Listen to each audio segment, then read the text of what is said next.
Bienvenidos y bienvenidas a nuestro último podcast de esta miniserie. Se llama Diagnóstico y Tratamiento para Paludismo. Hola a todos, soy Clemente Mozo González y el día de hoy tenemos de invitada a la doctora Lilia González Herón. Ella es investigadora del CRIS-INSP Tapachula. Se ha dedicado hace más de 35 años a la investigación de paludismo. Ella estudió en la Escuela Nacional de Ciencias Biológicas del Instituto Politécnico Nacional, también en la London School for Higher and Tropical Medicine, UK.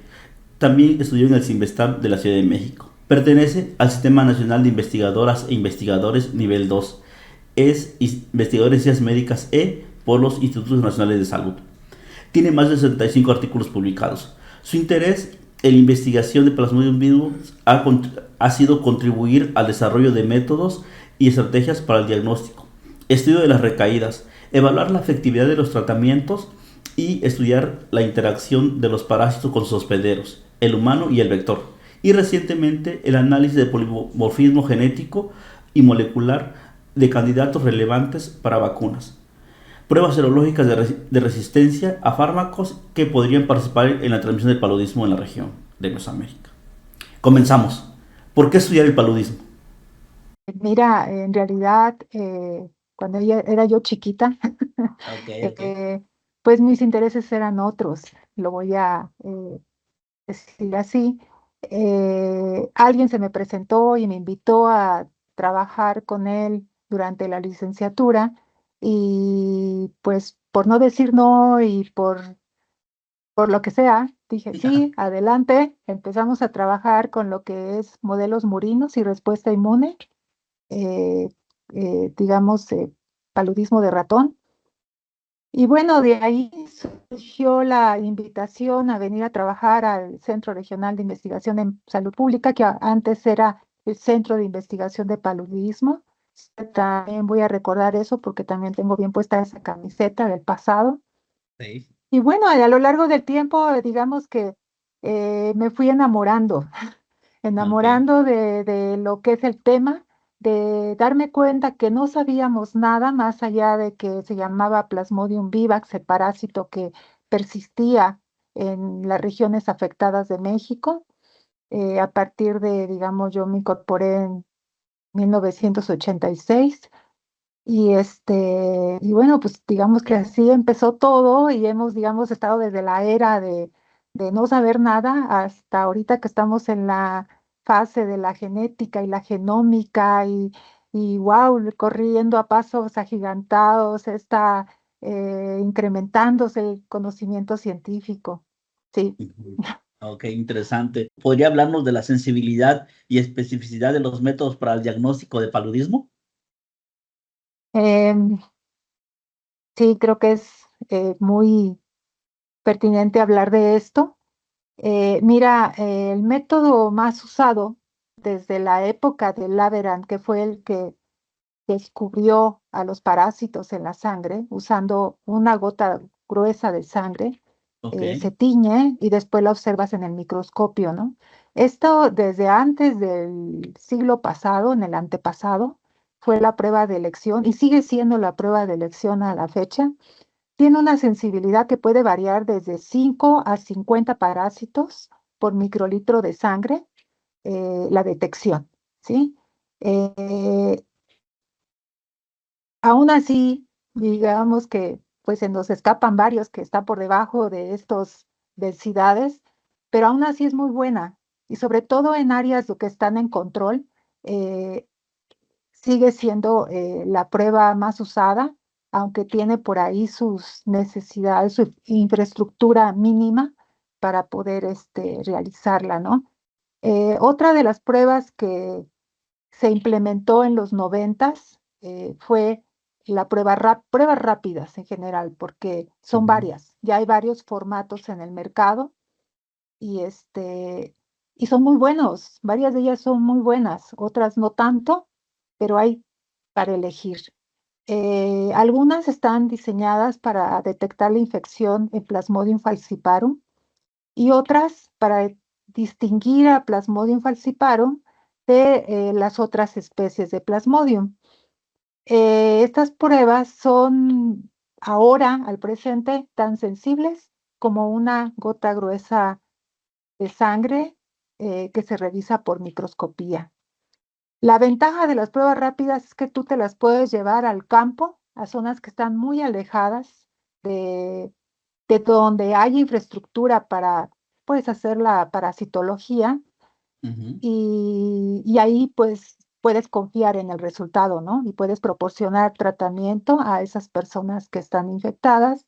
Y te digo, la sensibilidad es, podríamos decir, muy parecida. Una de las limitaciones de la prueba, de las pruebas rápidas es la especificidad, porque como comenté, o sea, pueden distinguir a Plasmodium falciparum, pero no pueden distinguir si es Plasmodium vivax, Plasmodium ovale o Plasmodium malari o cualquier otro Plasmodium que puede estar infectando a esas personas. Ok, ok. Eh, Estas son las dos pruebas más utilizadas Ujú. en los programas, pero también están las pruebas moleculares.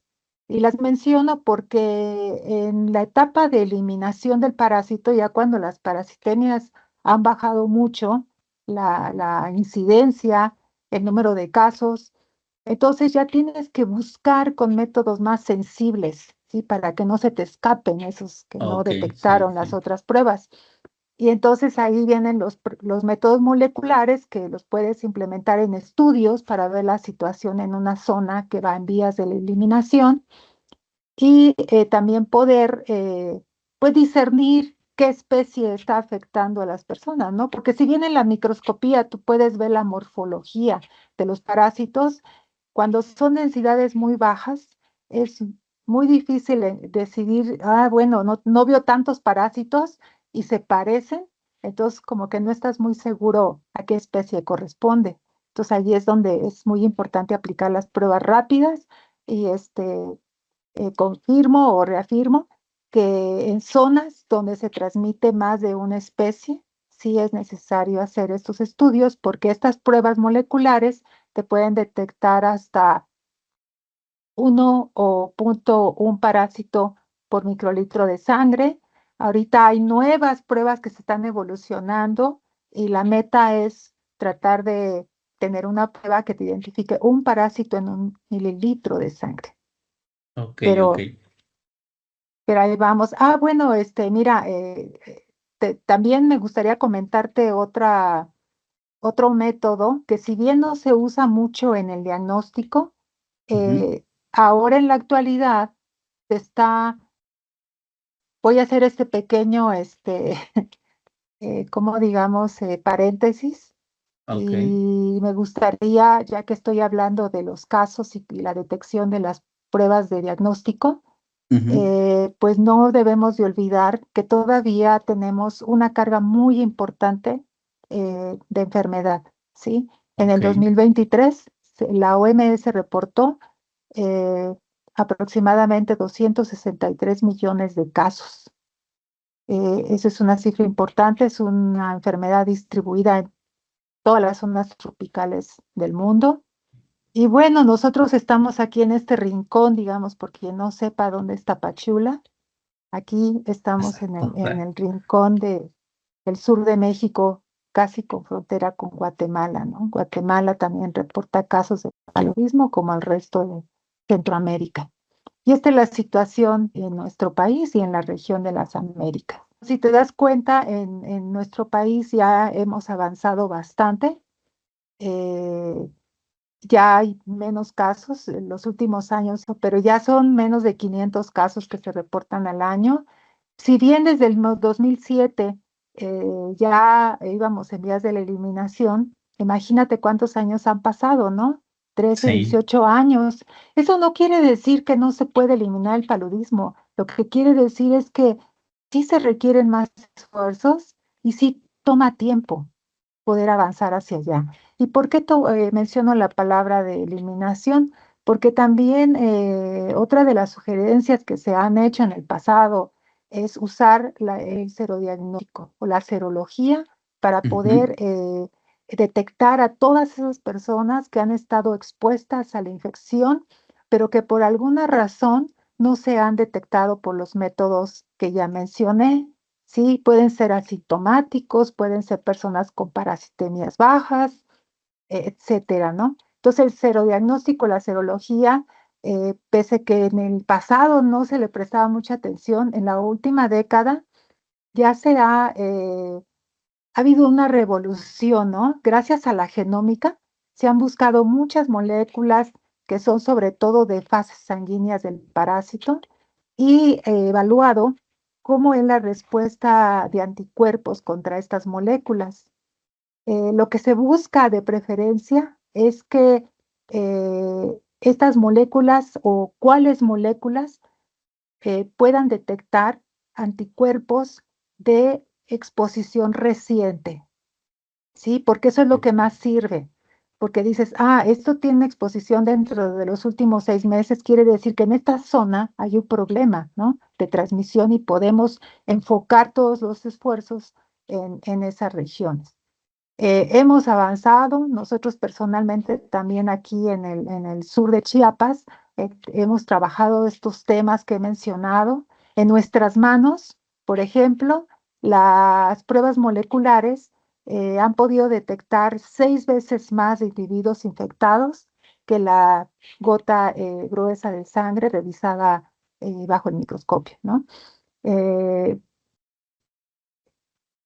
Ok, digamos, las pruebas rápidas también aplicadas en campo. Imagínate, te encuentras una persona, vas caminando, viene con síntomas y qué bien está que puedas tú aplicarle una prueba diagnóstica en ese momento ok, y ok, darle. doctora. Bueno, Entonces, sí, bueno, yo lo que les quiero cerrar esta pregunta nada más diciendo que sí tenemos varias pruebas que son muy sensibles y específicas y que se pueden aplicar dependiendo de la situación de la región y qué quieras, cómo quieras avanzar en esa región, eh, para ok. no hacer más larga esta respuesta. Ok, ok. Y bueno, ya que tenemos el diagnóstico del paciente, ahora con respecto a los medicamentos y tratamientos utilizados, ¿nos podría comentar algo sobre el caso de Plasmodium vivax en México? Ok, bueno, es un tema bastante largo. Ok, Trataré de hacerlo lo más breve posible, ¿sí? ok, Aquí, de hecho, en mi pantalla he puesto el ciclo de vida porque de alguna manera siempre que hablamos de algún tema de paludismo, que no se nos olvide qué complicado es el ciclo de vida. Cada fase del parásito que se expresa en un momento dado tiene una función en particular. Entonces, de los tratamientos, pues estamos hablando que le queremos pegar a las fases sanguíneas, que son las que causan la enfermedad, los síntomas y la enfermedad y la patología. Pero también hay algunas fases que se quedan en el hígado y también hay medicamentos que se quieren utilizar para eso. Y bueno, digamos, aquí traía una gota gruesa y extendido de sangre, teñido, y ok. cómo se miran los parásitos y las pruebas rápidas. Ujú, Pero bueno, ¿por qué usar los tratamientos antes que nada, ¿no? Pues obviamente queremos, eh, voy a dejar esta diapositiva, queremos, pues obviamente, en primer lugar, a esa persona, pues que no avance la enfermedad y que no tenga consecuencias que pongan en riesgo su vida. Y también evitar un foco de infección, ¿no? Porque mientras estás enfermo, pues los mosquitos te pican y estás contribuyendo a la transmisión. Sí, son de las sí, cosas más importantes. Y bueno, sí, hay que precisar Plasmodium vivas y en la región, porque los tratamientos son bien complicados, ¿no? Estos varían entre regiones y también varía el criterio dependiendo de la especie, ¿no? Las más distribuidas son Plasmodium falciparum y Plasmodium vivax, ¿sí? En el ujú, sur de México, la especie que se ha transmitido, pues prácticamente desde que yo estoy ahí en los 80, rara vez teníamos un caso de Plasmodium falciparum, eh, pues repito, ¿no? Ha ujú, predominado Plasmodium vivax. Y bueno, para esta especie se usa una combinación de cloroquina con primaquina. La cloroquina se puede administrar como una dosis única o distribuida en 3 días. Lo que sí tienes que alcanzar es que los parásitos se eliminen en los primeros 3 días de que tú administraste el medicamento y al día 7 ya no haya parásitos en la sangre. Eso, digamos, sería un tratamiento que fue efectivo, ¿no? Para una Ujú. persona. Normalmente se usa combinada porque tiene el beneficio de que no estás usando una monoterapia. Sí, o sea, si tú administraras solo cloroquina, estarías haciendo presión de selección a esos parásitos y con riesgo de que haya emergencia de resistencia. Entonces, la combinación de la cloroquina y primaquina, de alguna manera la primaquina, imaginemos que si algún parásito por ahí se le escapa la cloroquina, pues la primaquina podría eliminarlo. Tendría ese beneficio en los parásitos de sangre.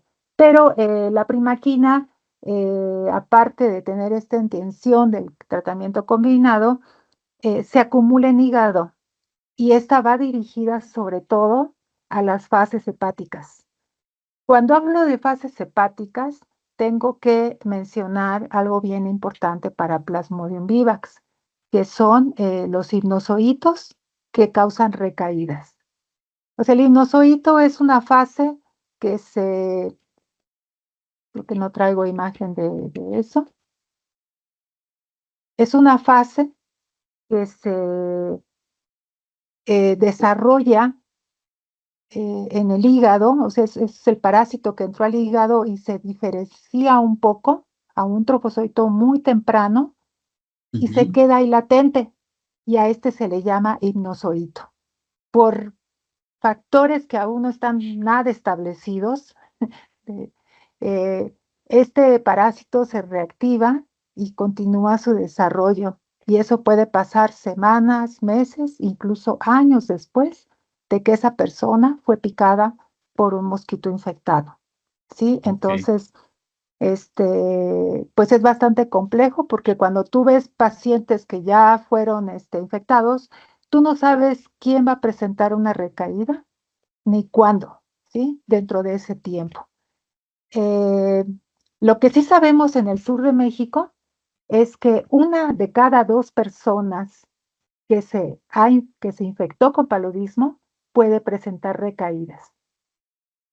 Ok. Y que estas recaídas, repito, pueden ocurrir en cualquier momento. O sea, no hay una etiqueta que diga, esta persona va a presentar una recaída, ¿no? Entonces, pues sí, contribuyen a la transmisión y la generación de nuevos casos. Yo aquí estoy mostrando una gráfica de un estudio que nosotros realizamos en el sur de México. Y digo, todo esto lo tengo que decir antes de hablar del tratamiento de la primaquina, para Ok, que ok. más o menos quede claro, ¿no? Sí, sí, sí. Sí, tenemos que saber cuándo ocurren esas recaídas o sea, el mayor porcentaje, ¿no? Entonces tienes que hacer seguimiento de pacientes y también puedes hacer un estudio molecular de los parásitos que causan la infección primaria y las recaídas para ver si hay homología. Si hay homología genética, quiere decir que ese segundo, tercer caso, sí es altamente probable que sea una Ok. recaída.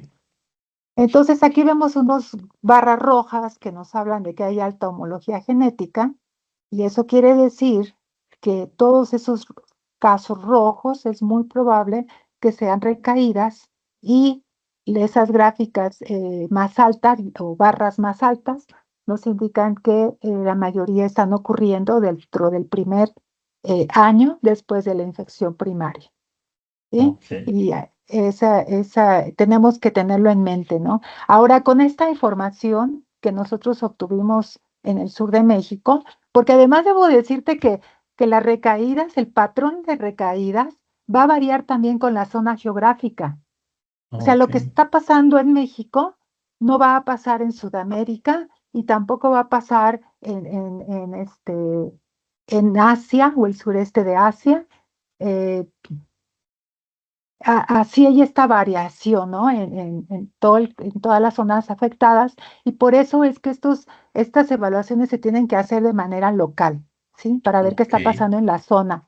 Eh, y bueno, sabiendo esto, ahora sí, cuando ya sabes cuándo ocurre el mayor número de recaídas, que fue lo que nosotros hicimos, nos fuimos a hacer la evaluación de los tratamientos. Hay un tratamiento para las recaídas que es usando la primaquina por 14 días, ¿sí? Y ese es el que, digamos, más se ha probado en todo el mundo y hay mucha evidencia de que es el más efectivo.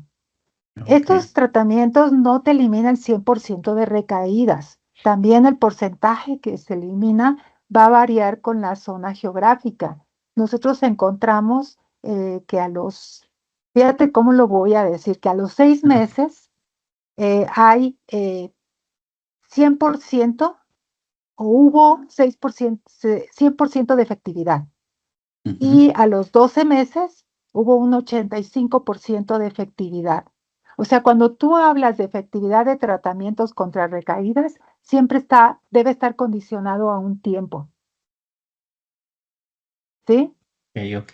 ¿Por qué? ¿Por qué ese caso? Porque no en todos los lugares lo están evaluando a los mismos tiempos y no necesariamente se sabe de cómo son los patrones de recaídas en todos los rincones donde ocurre transmisión.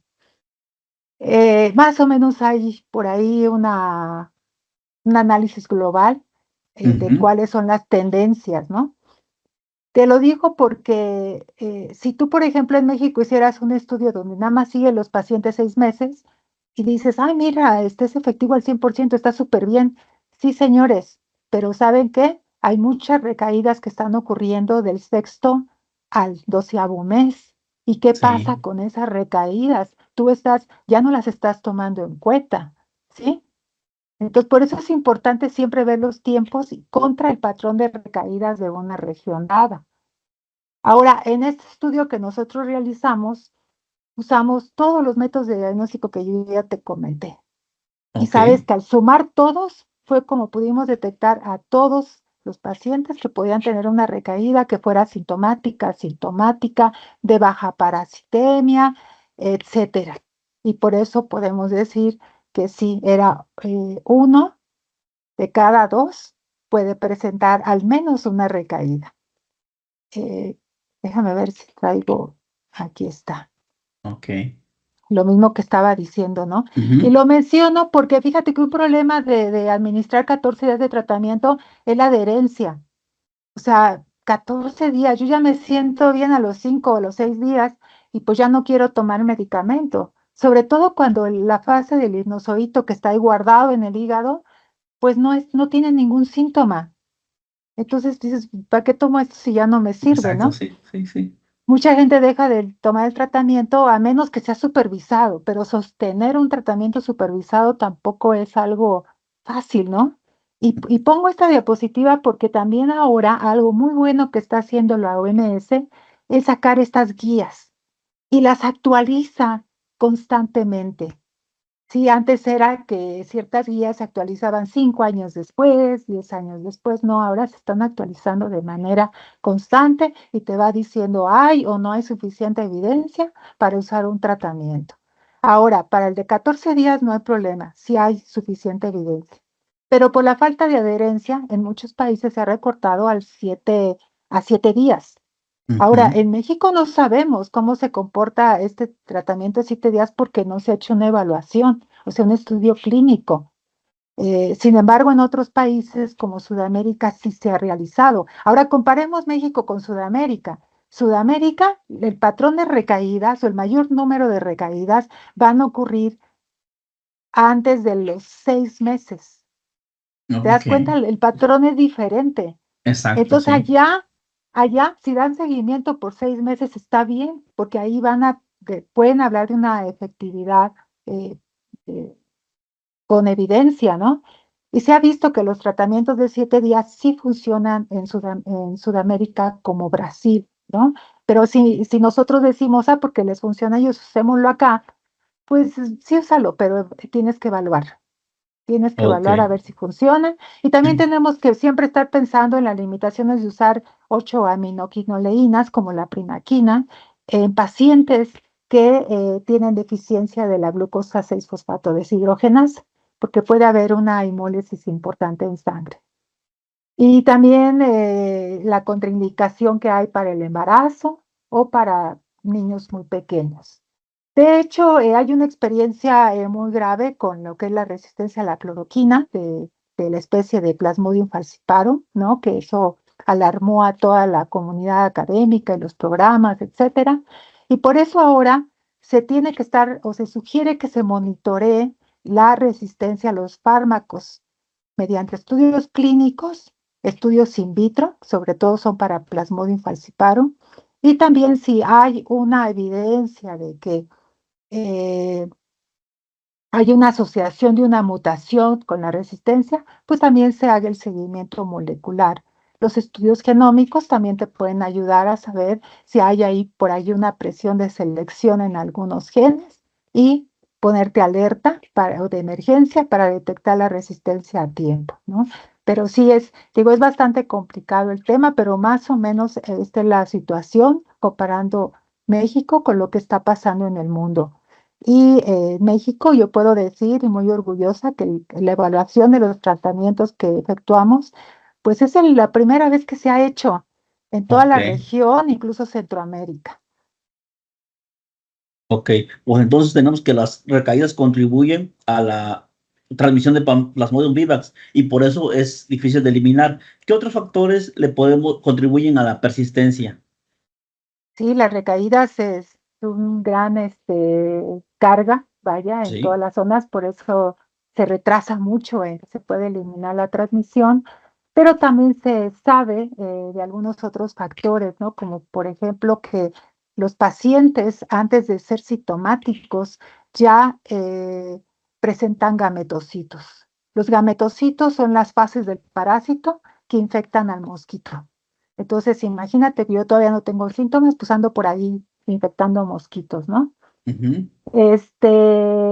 Los pacientes asintomáticos. O sea, hay evidencias que aunque tengan parasitemias bajas, muchas de estas parasitemias es suficiente para que se infecten mosquitos. Entonces, no Ok. todos los pacientes que tienen parasitemias bajas, pues la probabilidad vaya, no quiere decir que no infecten a los mosquitos. Eh, los días que una persona se mantiene sin síntomas, que pasa en Plasmodium vivax, pues digamos son varios. Entonces, eh, contribuyen también a la transmisión. Y bueno, las parasitemias, ¿sí? Y la presencia de los gametocitos en las personas, porque eso también varía con las regiones. Aquí en el sur de México, prácticamente todos los pacientes que nos llegaban y eran diagnosticados positivos tenían gametocitos.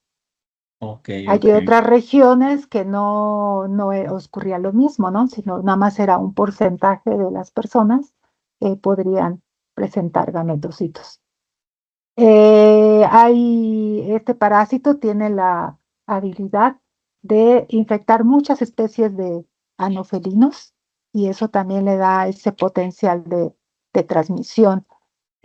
Puede crecer en climas variados, desde tropicales hasta más templados, entre otros. Quisiera cerrar con esta Ok. diapositiva que tomé de este trabajo. No debemos de Ujú. olvidar que en el pasado, cómo estaba distribuido el paludismo. O sea, hasta allá puede llegar, hasta esas Oh, zonas rosas claras que ya no hay ahora, hasta allá puede llegar. Y el presente, digamos, ya es menos que las zonas más oscuras, pero hay que trabajar en ello bastante duro y ojalá y podamos, la academia, trabajar con los programas. Muchas gracias.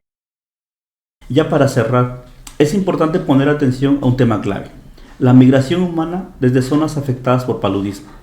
Esta situación representa un reto para el diagnóstico, tratamiento y registro de los casos en México.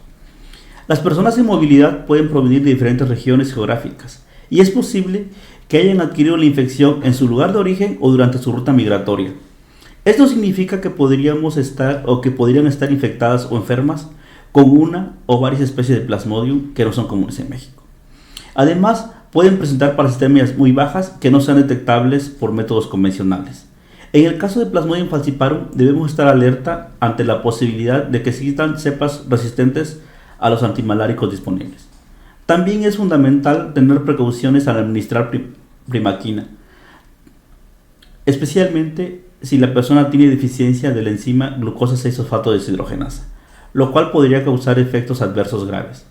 A esto se suma la dificultad de garantizar la adherencia al tratamiento en personas en situación de movilidad. Por todo esto, es crucial contar con registros detallados sobre la genética de los parásitos y la posible procedencia de cada uno de estos, como parte de un buen sistema de monitoreo de las poblaciones de Plasmodium. Solo así podremos avanzar hacia un control más efectivo del paludismo, adaptado a los nuevos desafíos de salud pública en un mundo en constante movimiento. El paludismo sigue siendo un desafío complejo, y en un mundo cada vez más conectado, la migración humana nos recuerda que la vigilancia debe ser constante y adaptada a las nuevas realidades. Detectar a tiempo, tratar adecuadamente y comprender el origen de cada caso es clave para avanzar hacia la eliminación de esta enfermedad. Gracias por escucharnos. Sigamos informándonos, compartiendo el conocimiento y sumando esfuerzos para proteger la salud de todos y todas. Hasta la próxima. No olviden seguirnos en nuestras redes sociales. En Facebook aparecemos como Cris Oficial, en YouTube como Cris-INSP, en Instagram Cris-INSP y en X como Cris-INSP.